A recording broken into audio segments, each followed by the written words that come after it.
Hey folks. First of all, shout out to Jenna from Sabra Training. This light is helping me right now. Thank you. In this shitstorm that we're in.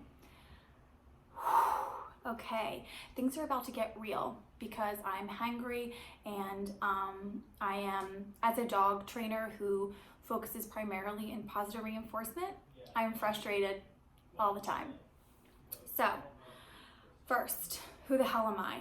My name is Michelle Ann McGill, if you're really interested. Despite my last name, I am a very, very fiery Sicilian broad, Aries and Sicilian. So confrontational's in my blood. I am currently enrolled hours away from my certification from the Victoria Stilwell Academy for dog training and behavior.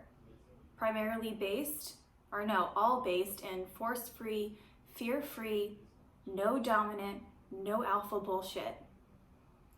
I learned based on science because there's studies and we can accurately and effectively train dogs and humans knowing that science works, not just because I think something is right or wrong.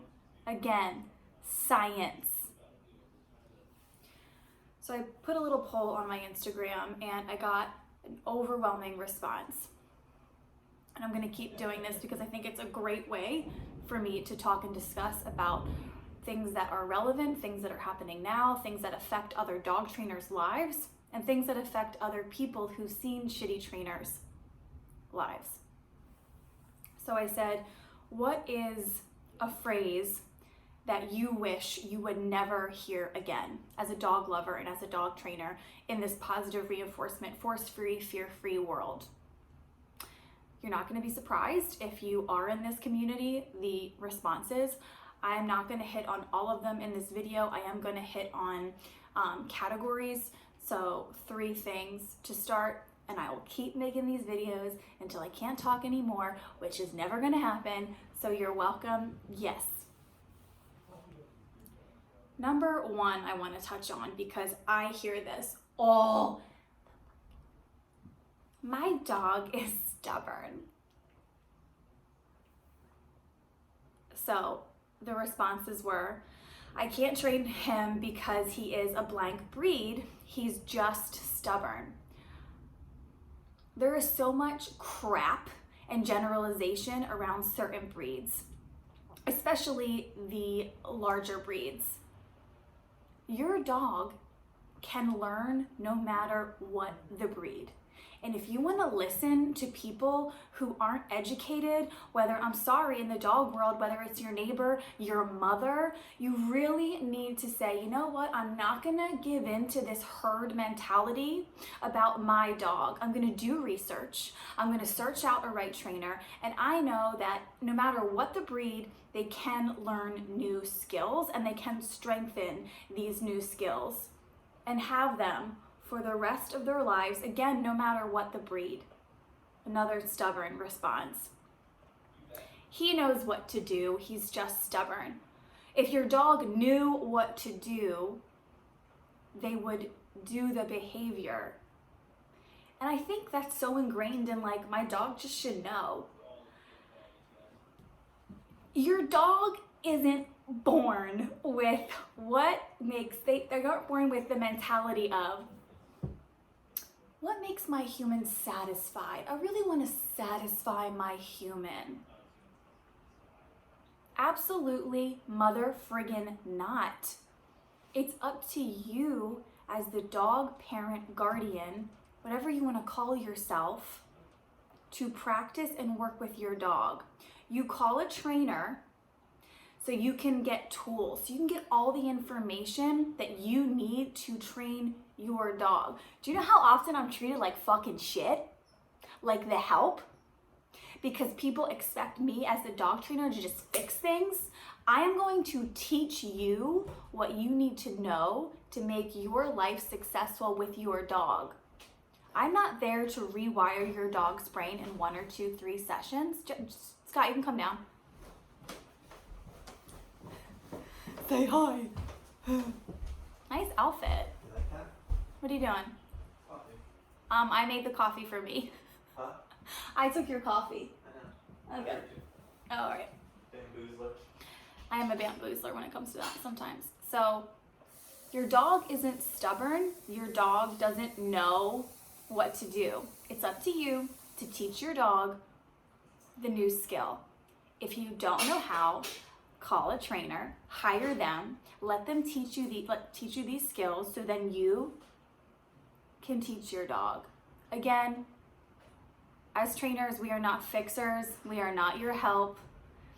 And I also think this is particularly interesting because I know for myself and other trainers I talk to, I'm not in this fucking business for the money. I'm in this business because I have a passion and a care deeply for the well-being of animals. And the fact that you're not gonna meet me in the middle, or you think that you shouldn't, or you meet me in the middle, human companion to trainer, dog in between, is absolutely ludicrous. What's up, Joe? So your dog isn't stubborn. I'm not even gonna get into the anthropomorphizing, you know that word. That can be a whole other segment where you put human emotions onto a dog. A dog isn't being stubborn. A dog isn't spiting you, okay? They don't have that capacity. Doesn't make any sense. Oh, of course this was a popular one, and it's another so friggin' redundant. My dog knows who's boss. I am the alpha to my dog. In what world is a good relationship built on hierarchy? If you want a solid, what are you doing? Relationship with your dog, you best act like a team. You best teach them how to be confident and brave and stable in this world, and not be so focused on correcting them and telling them no before you teach them what is yes. The alpha role is outdated. It is what was used way back when, 50 years and more in traditional training. Again, it is outdated. We have learned that if you intimidate and you put fear in your dog, they lose the capacity of learning new behaviors because the cortisol is just pumping. Their stress hormone is, they're too overwhelmed. That's what you do as an alpha. You're not better than your dog.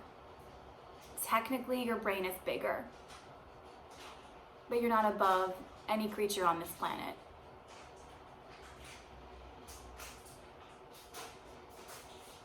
Three, I'm exhausted already, you know what I mean? So things people say, oh, you distract the dog with food.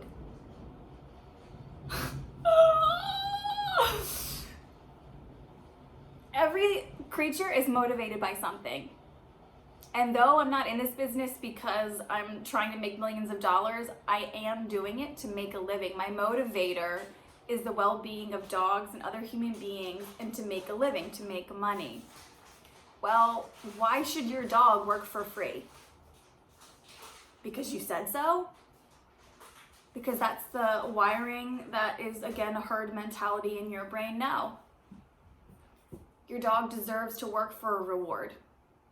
And if you find a good trainer and you learn about your dog and their body language, then maybe you won't have to use treats all the time.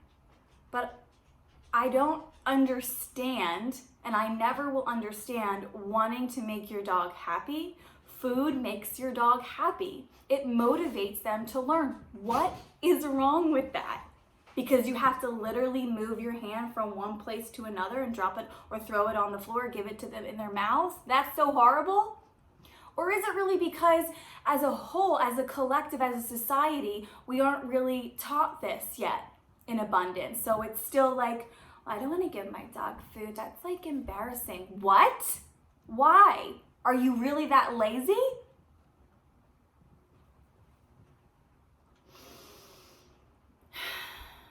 And same response. He's only responding because I have food. If you've trained your dog correctly, if you have listened to your dog trainer correctly, you have learned when and where to put your hands when you give treats, so eventually you can fade that treat over a long period of time.